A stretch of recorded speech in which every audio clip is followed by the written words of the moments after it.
Ibu, mohon maaf, saya tidak sowan dan sungkem di hari Ibu ini.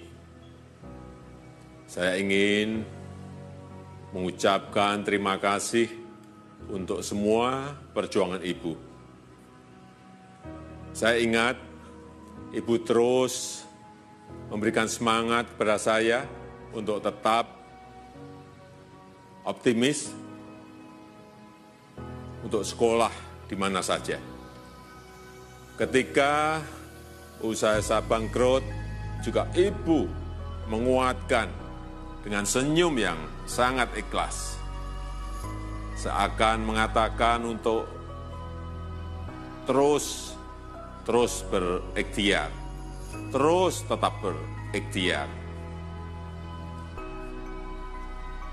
Ibu, saya tidak mampu membalas semua kebaikan dan perjuangan Ibu, namun saya akan berusaha terus menjadi putra Ibu yang baik, putra Ibu yang terbaik.